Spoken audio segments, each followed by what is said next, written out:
পৃথিবীর বুকে আমার জানা মতে জুলুম ছাড়া কোনো জাতি জাগতে শেখে না। শুধুমাত্র মুখের বয়ান দিয়ে, শুধুমাত্র বই পড়িয়ে পড়িয়ে, শুধুমাত্র পিঠে হাত বুলিয়ে, মাথায় হাত বুলিয়ে, ইমোশনাল কিছু ডায়লগ দিয়ে জাতিকে ঐক্যবদ্ধ করা যায় না। আজকে এই মাহফিলে আসার পথেও আমার জন্মদাতা পিতা গাড়ির মধ্যে আমাদের সেই জেল জীবনের কিছু দুঃখের কথা আলাপ করতে গিয়ে কিছু কারগুজারি টেনে আনলেন। যেমন এই কারগুজারিও শোনালেন, আমরা যখন কারাগারে বাংলাদেশের একদম প্রথম সারির একজন আইনজীবীর কাছেও গিয়েছিলেন, নাম আমি বলবো না, নাম বললে সকলে এক নামে চিনবে। তার কাছে গেলেন যে আমার ছেলেটা তো কারাগারে বন্দি আছে, তো তার মামলাটা আপনি একটু লড়ার চেষ্টা করেন, পয়সাপাতি যা লাগে আমরা দেব, কিন্তু মামলাটা আপনি জিম্মাদারি নেন। আর আমরা জানি আপনি কোনো মামলার জিম্মাদারি নিলে যত কঠিন মামলা হোক এটা খালাস হতে মুশকিল হয় না।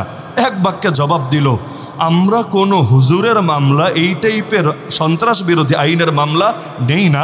আপনার ছেলে যদি জিনার মধ্যে সেঞ্চুরিও করে আসতো, আপনার ছেলে যদি এক ট্রাক মদের সঙ্গেও ধরা খেত, এর চাইতেও কোনো বড় কুকর্ম করতো, আমার নিজেরও যাওয়া লাগতো না, আমি আমার লোক পাঠিয়েই তার একদিনের মধ্যে জামিনের ব্যবস্থা করাতাম।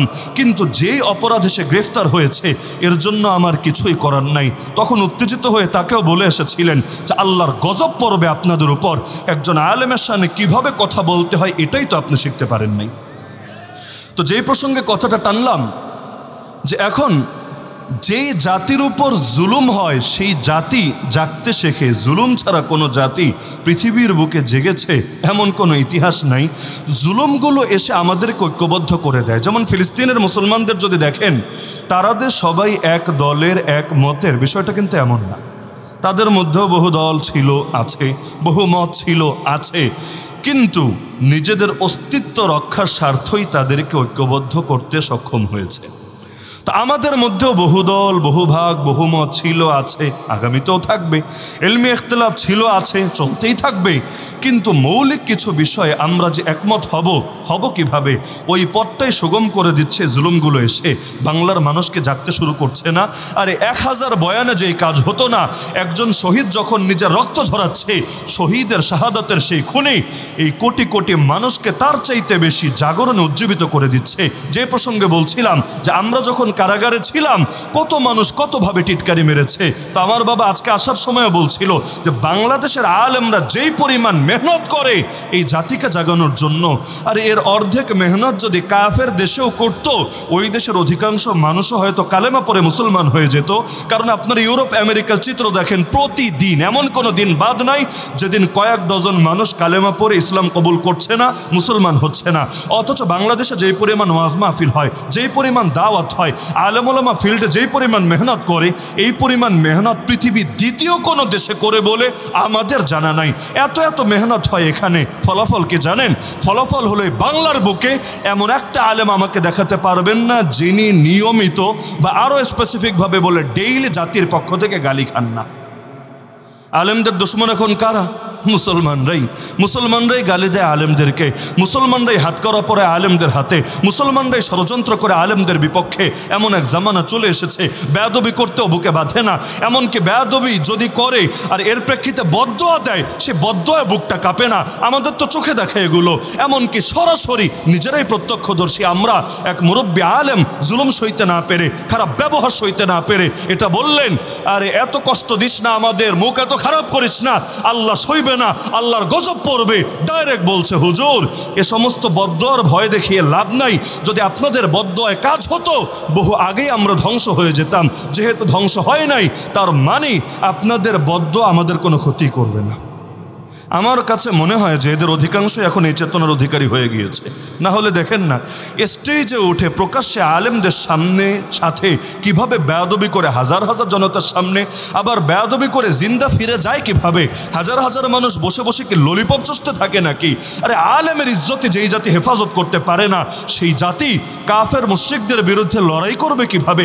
নেতৃত্ব দেবে তাকে। আরে কাফেরের বিরুদ্ধে লড়াইয়ে নেতৃত্ব আর এক নাস্তিক দেবে না, আর এক সেকুলার দিবে না, আর এক কাফেরের দালাল দেবে না, নেতৃত্ব তো আলেম ওলামাই দিবে। তো যেই জাতি নিজেদের আলেমদেরকে শ্রদ্ধা করতে জানে না, ওই জাতির মধ্যে বড় বড় আলেম নতুন করে তৈরি বা হবে কিভাবে? তো এখন এই জুলুমগুলো যত বাড়তে থাকবে অতীত ইতিহাসের আলোকে আমি বলতে পারি ইনশাআল্লাহ সুম্মা ইনশাআল্লাহ এই জাতির জাগরণও তত বেশি সহজ হবে। এই আফগানিস্তানের জমিনে দেখেন শিয়ারা পর্যন্ত, এই যে হাজারা গোষ্ঠীরা কারা, এদের ম্যাক্সিমামই তো শিয়া, এই শিয়ারা পর্যন্ত মুজাহিদিনের সঙ্গে, ওলামায়ে দেওবন্দের কৃতি সন্তানদের সঙ্গে হাতে হাত রেখে ময়দানে লড়াই করেছে। তার মানে জুলুম যখন হয়, জাতির ঐক্যবদ্ধ হওয়া, জাতির ময়দানে নেমে আসাটা বড় সহজ হয়ে যায়। আজকে বাংলার জমিনে প্রতিটা মানুষ বাস্তবে ঐক্যবদ্ধ হোক না হোক, এই ব্যাপারে কিন্তু একমত যে আমাদের ঐক্যবদ্ধ হওয়া উচিত, না হলে আগামী দিনে ভয়াবহ সংকট অপেক্ষা করছে আমাদের জন্য। তাহলে জুলুমের মধ্যে এই পজিটিভ বার্তাটা আমি দেখতে পাচ্ছি। এখন আমার দৃষ্টিতে আজকে সবচাইতে বেশি করণীয় হলো, গোটা দেশ যা হয় হোক, আমরা যারা কওমি ধারায় আছি এবং বাংলাদেশের বেশিরভাগ মানুষ আজও পর্যন্ত, যদি আমার ধারণা ভুল না হয়, আজও পর্যন্ত যে কোনো বড় বড় ইস্যু আসলে কওমি আলেমদেরকেই নেতৃত্বে দেখতে চায়। এই যে ফরিদপুর পঞ্চপল্লীর যে ঘটনা ঘটে গেল, দেশে গোষ্ঠীর তো অভাব নাই, ধারার তো অভাব নাই, ফেরকার তো অভাব নাই, অন্য কোনো দলরে নিয়ে কেউ কিন্তু খোঁচাখুচিও করে নাই, তোমরা কোথায় আসো না কেন, লিড দাও না কেন, হ্যাঁ বকা দেখ গালি দেখ আর পক্ষে বলুক, যাই হোক, আলোচনা কিন্তু বারবার এই কওমি ধারাগুলো নিয়ে এসেছে যে কওমির অমুক দল কোথায়, কওমির তমুক দল কোথায়, কওমির অমুক হুজুর কোথায়, কওমির তমুক হুজুর কোথায়। এই যে একটা দুঃখ থেকে কথা বের হচ্ছে, এই কথার মধ্যেও প্রচ্ছন্নভাবে এই বার্তা লুকিয়ে আছে, যদি কওমি ওলামায়ে কেরাম সম্মিলিতভাবে ময়দানে নেমে লিড দিতে শুরু করে, এই জাতি আজও পর্যন্ত তাদের নেতৃত্ব ঐক্যবদ্ধ হতে রাজি আছে। যার নজির আমরা 2013 সালে দেখেছি, যার নজির আমরা ইতিপূর্বে বহু আন্দোলনের সময় দেখেছি। সারা বছর যাদের সাথে নিয়মিত দ্বন্দ্ব চলে, গালিগালাজ চলে, তারা পর্যন্ত একসঙ্গে হাতে হাত রেখে কাঁধে কাঁধ মিলিয়ে রাজপথে এসে আন্দোলন করেছে, সংগ্রাম করেছে। তার মানে এটা আমরা বলতে পারি, এই বাংলার জমিনে যত কওমি আলেম ওলামা আছে, আমরা যদি মুরব্বীর অধীন ঐক্যবদ্ধ হয়ে যদি দুর্বার কোনো প্রতিরোধ গড়ে তুলতে পারি, যেভাবে আমাদের পূর্বপুরুষরা ব্রিটিশ বেনিয়াদের বিরুদ্ধে ঐক্যবদ্ধ আন্দোলন গড়ে তুলেছিল, ইনশাআল্লাহ বাংলার জমিন আবারও সকল শকুনের হাত থেকে মুক্তি পাবেই পাবে। নতুন করে আর এক মুক্তির সংগ্রাম করা লাগবে, ভিন্ন কিছু না, কাজ একটাই। কারণ স্বাধীন তো হয়েছি, মুক্ত হতে পারি নাই। মুক্ত হব সেদিন যেদিন গলা থেকে গায়রুল্লাহর দাসত্বের শৃঙ্খল খুলবে আর আল্লাহর জমিন একমাত্র আল্লাহর গোলামি করার অধিকার মিলবে। সেই 1757 থেকে আজ 2024-এর 26শে এপ্রিল, এই দীর্ঘ 250 বছর অধিক সময় ধরেও আমাদেরকে আল্লাহর জমিনে স্বাধীনভাবে আল্লাহর গোলামি করার অধিকার দেওয়া হয় নাই। এই জমিনে আমরা আল্লাহর আইন পাচ্ছি না, আল্লাহর শাসন পাচ্ছি না, আল্লাহর আইন কানুন বিধান সংবিধান পাচ্ছি না। তো মুসলমান হওয়ার পরও এই যে গায়রুল্লাহর জিনিসগুলো মানতে বাধ্য করা হচ্ছে, এটাকে পরাধীনতা না? আর এটাকে পরাধীনতা না? আল্লাহর গোলাম আল্লাহর জমিনে আল্লাহর ইবাদত করতে পারবে না স্বাধীনভাবে, এর চাইতে বড় লাঞ্ছনা কি হতে পারে? সুতরাং কথা ক্লিয়ার, মুক্তির সংগ্রাম এখনো বাকি আছে। ব্রিটিশরা চলে গিয়েছে, তাতে কি? ওদের যারো সন্তানগুলোকে এই দেশে আজও রেখে দিয়েছে। এখন ওদের আর্মি পালতে হয় না, ওদের পয়সা খরচ করতে হয় না। তবে ওরা থাকলে যেই কাজ করত, ওই কাজগুলো বিনামূল্যেই এই দেশের এক শ্রেণী করে দিচ্ছে। ওদের মুখের কথা শুনলে বোঝা যায় ওরা ব্রিটিশের চাইতে অনেক ক্ষেত্রে আরও বেশি অগ্রসর হয়ে গিয়েছে, বাসের চাইতে কঞ্চি বড় হয়ে গিয়েছে। না হলে সে ব্রিটিশের সময় ওলামায়ে কেরামের উপর কি কি জুলুম হয়েছে আমরা দেখি নাই? এই আমি শামিলের ময়দান দেখি নাই, আর সিপাহী বিপ্লব দেখি নাই, দেখি নাই সেই ফরাইজি আন্দোলন, দেখি নাই তিতুমিরের বাসের কেল্লা, দেখি নাই সৈয়দ বাদশাহ অর্থাৎ সৈয়দ আহমদ শহীদ রাহিমাহুল্লাহর কাফেলা। কিন্তু এই 2021-এ আলেমদের সঙ্গে যে আচরণ হয়েছে, সবাই এ ব্যাপারে একমত, ব্রিটিশের পরে এর কোনো নজিরই নাই এই জমিনে। তাহলে যদিও চলে গিয়েছে, কিন্তু আচরণ যদি একই থাকে, ফায়দাটা কি হয়েছে? তার মানে মুক্তির সংগ্রাম এখনো বাকি আছে। এজন্য আমার 1 নম্বর প্রস্তাবনা, কওমি ওলামায়ে কেরাম যারাই আছে এবং এখানে তালেবুল ইলম যারা আছেন, আপনারাও আগামী দিনে জাতির কর্ণধার হবেন। আমার একটাই বিনীত অনুরোধ যে গোটা জাতির সব ধারার সব আলেমকে যদি বলে ঐক্যবদ্ধ হন, এটা বলা সহজ বা বলা সম্ভব, তবে বাস্তবে রূপায়িত হবে বলে দিল সাক্ষ্য দিতে চায় না, অন্তত বর্তমানের যে হালত দেখছি এর আলোকে। কিন্তু আমার অনুরোধ থাকবে, এখানে কওমি ঘরানার যারা আছেন, আল্লাহর ওয়াস্তে সবাইকে আমরা পারবো না মৌলিক কিছু ব্যাপারে ঐক্যবদ্ধ হতে? এখনো পর্যন্ত আলহামদুলিল্লাহ সুম্মা আলহামদুলিল্লাহ যে মুরব্বীরা ময়দানে আছেন, আরে সৈয়দ শাহ আব্দুল আজিজ দেহলভী রহমতুল্লাহ আলাইকে আমরা দেখি নাই, কিন্তু এই যে পীর সাহেব মধুপুরকে আল্লাহ তাআলা এখনও যে বাহায়াত রেখেছেন, তো শুধু শাহ আব্দুল আজিজ দেহলভী থাকলেই তো হবে না, সঙ্গে সৈয়দ আহমদ শহীদকেও তো থাকতে হবে, আব্দুল হাই সাহেবকেও তো থাকতে হবে, শাহ ইসমাইল শহীদকেও তো থাকতে হবে।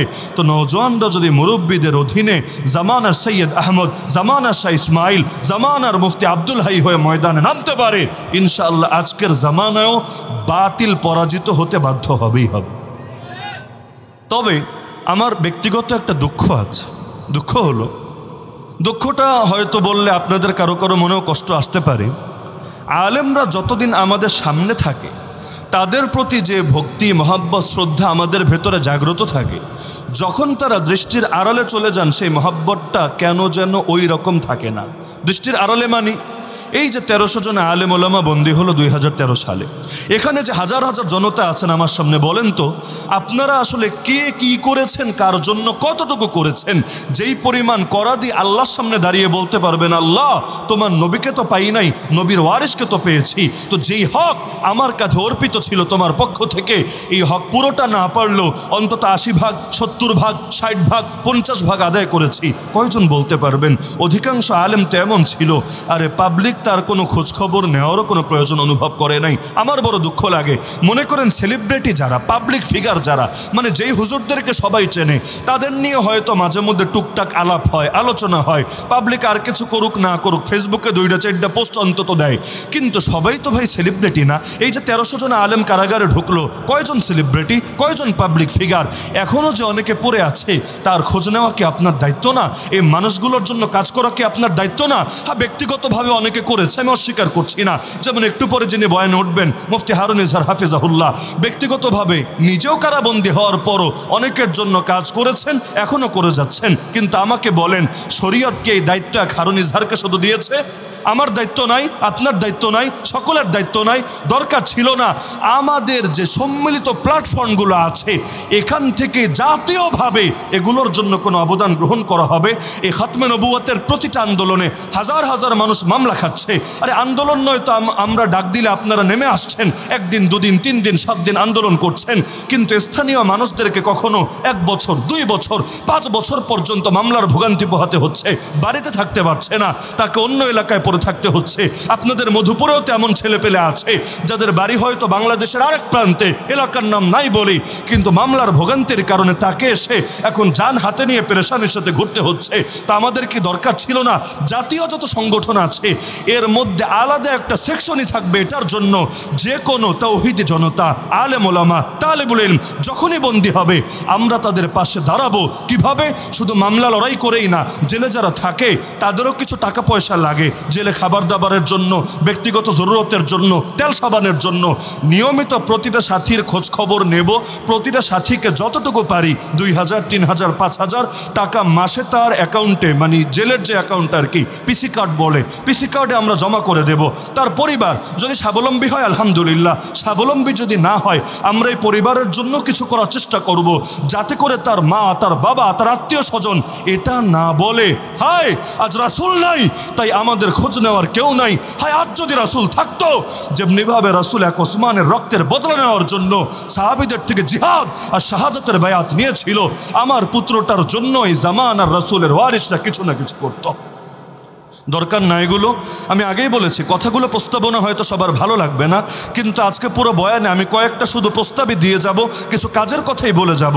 এবং আমি মনে করি যদি এগুলো কোনোদিন বাংলার জমিনে বাস্তবায়ন হয়, চিত্র পরিবর্তন হবেই হবে ইনশাআল্লাহ। আমি এমন দলও দেখেছি বাংলার বুকে যারা কারাগারে যে সাথী যাক তাদের সাথী না, সমর্থক না, কিচ্ছু না, হুদায় একটা মামলা দিয়েছেন তাদের দলের নামে। কারাগারে গেলেও তারা তাকে ভোলে না, নিয়মিত তার খোঁজ খবর রাখে, পয়সাপাতি দেয়, এমনভাবে তার উপর অনুগ্রহ করে। বের হওয়ার পর যদি ঢোকে সমর্থক হয়ে বের হয়ে কর্মীতে পরিণত হয়, সে মনে করে যে আল ইনসান আব্দুল ইহসান, আমার উপর যেহেতু অবদান করেছে আমারও উচিত সারা জীবন তাদের সঙ্গ দেওয়া। আর বিপদে যে পাশে থাকে মানুষ কিন্তু তাকেই খাঁটি বন্ধু মনে করে। বাংলায় বলে না, বিপদে বন্ধুর পরিচয়। অথচ আমরা আমাদের সার্কেলে দেখেছি ঢুকেছে কর্মী হয়ে, সমর্থক না কর্মী হয়ে, কিন্তু বের হওয়ার সময় আমাদেরকে এই কথা বলে বের হয়েছে, হুজুর জীবনে আর নামবো না তাদের সাথে মাঠে। কেন? কারণ তারা যে গাফলতির পরিচয় আমাদের ব্যাপারে দিয়েছে, অথচ কোনো ওজন নাই। তারা একটা ডাক দিলে কোটি কোটি টাকা দিতে মানুষ রেডি ছিল, আইনি সহায়তা দিতে রেডি ছিল, কিন্তু আমার মা বাবাকে ভিটা বাড়ি পর্যন্ত বেচতে হলো। কেউ দেখলো না, কেউ খবর রাখলো না, আমি আর তাদের সাথে জন্মেও নাই। এই কথাগুলো বলে যখন বের হতো কলিজাটা দুমড়ে মুচড়ে যেত, ফেটে যেত। অন্যদের কথা কি বলবেন রে ভাই, যারা এই দেশে প্রসিদ্ধ আলেম ওলামা, যারা জেল খেটে এসেছে, এক একজনের সাথে ইন্ডিভিজুয়ালভাবে আলাপ করে আসেন না। যারা দলীয় মামলা খেয়েছে, সাংগঠনিক মামলা খেয়েছে, তাদেরও খোঁজ খবর নেন না। কে রাগ হবে কে খুশি হবে আমার দেখার দরকার নাই, বাস্তবতা বলতে হবেই হবে। এই যে আলেমরা আজকেও যারা বয়ান করলেন আপনাদের সামনে, কার জন্য কে কি করেছে কয়জন বলতে পারবে? ব্যক্তিগত উদ্যোগে কেউ হয়তো ফ্যামিলির খোঁজ খবর নিয়েছে, কিছু পয়সা পাতে দিয়েছে, কিন্তু পুরো ভোগান্তিটা ওই একজনকে আর একটা পরিবারকেই পোহাতে হয়েছে। কিসের জন্য? যেই কোটি কোটি জনতা মাঠে ময়দানে তাদেরকে সমর্থন দেয়, তারা মিলে কি আজও পর্যন্ত পারলো না শক্তিশালী একটা প্ল্যাটফর্ম গড়ে তুলতে? কাফিররা তো পেরেছে, মুশরিকরা তো পেরেছে, নাস্তিকরা তো পেরেছে, বিধর্মীরা তো পেয়েছে, আমরা পারবো না কোন দুঃখে?